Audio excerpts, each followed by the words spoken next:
Dalam tugas IoT ini, saya menggunakan metode studi literatur dengan tujuan untuk memahami penerapan IoT dalam sistem monitoring dan kontrol kebocoran gas CO di lingkungan industri.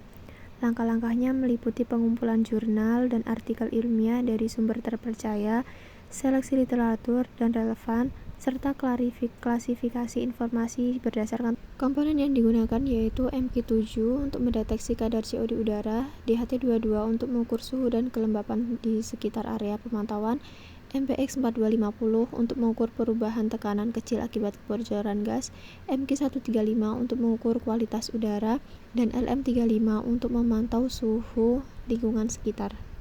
Di sini juga menggunakan aktuator berupa solenoid valve untuk membuka atau menutup aliran gas, dan exhaust fan untuk menyalakan kipas untuk mengeluarkan gas berbahaya, buzzer atau alarm memberikan peringatan jika terjadi kebocoran, dan relay untuk memutus aliran gas, serta LED indikator untuk mengindikasikan visual tentang status dalam keadaan berbahaya atau aman. Dan juga menggunakan microcontroller berupa node MCU V3. Untuk flowchart-nya dimulai dari studi literatur, perancangan desain dan pemilihan komponen, hingga penyusunan laporan dan kesimpulan. Sistem ini diawali dengan berbagai sensor sebagai input untuk membaca parameter lingkungan. MQ7 digunakan untuk mendeteksi gas karbon CO, MQ135 untuk memantau kualitas udara, sensor MQ4250 untuk mendeteksi tekanan apabila terjadi kebocoran, dan DHT22 dan LM35 untuk memantau kondisi suhu dan kelembapan. Kemudian semua sensor ini mengirimkan data berupa sinyal analog ke microcontroller node MCU. Node MCU bertindak sebagai pusat pemrosesan data. Microcontroller membaca dari sensor dan membandingkan hasilnya dengan nilai set point yang telah ditentukan dan mengambil keputusan berdasarkan data tersebut. Contohnya, jika kadar CO melebihi 200 ppm, tekanan gas melebihi 110 kPa dan suhu lebih dari 40 derajat, maka sistem akan menganggap sebagai kondisi berbahaya. Kemudian microcontroller akan mengaktifkan aktuator sesuai dengan tugasnya. Hubungan sensor dan aktuator dalam sistem fuzzy logic. Tabel hubungan antara sensor dan aktuator menggambarkan bagaimana setiap sensor mempengaruhi aktuator berdasarkan kondisi lingkungan yang terdeteksi. Tabel ini menjelaskan hubungan antara dua data yang diperoleh dari sensor dan tindakan yang dilakukan oleh aktuator berdasarkan logika fuzzy.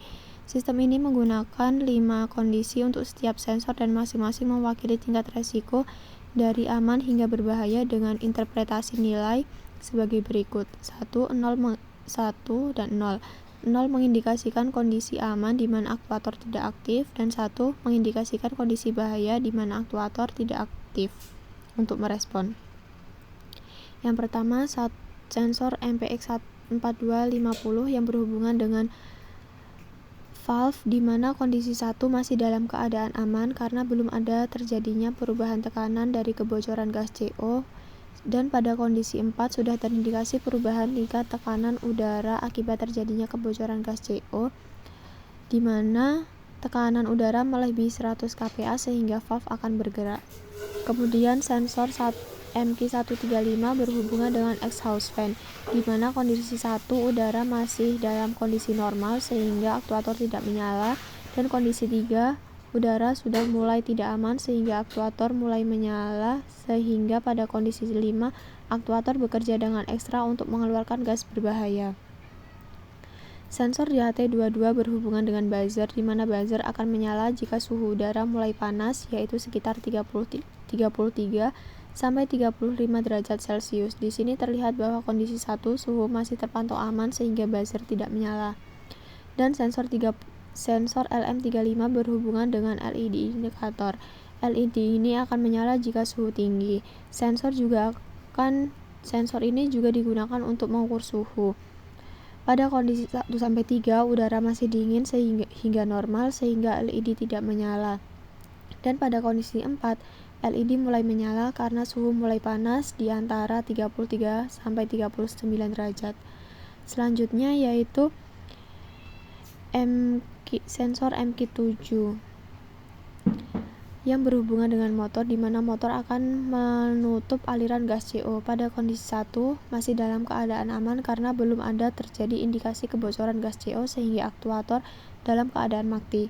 Pada kondisi 3, aktuator mulai menyala karena terjadinya indikasi kebocoran gas. Aktuator akan menyala apabila gas CO berada dalam kondisi 100-200 ppm.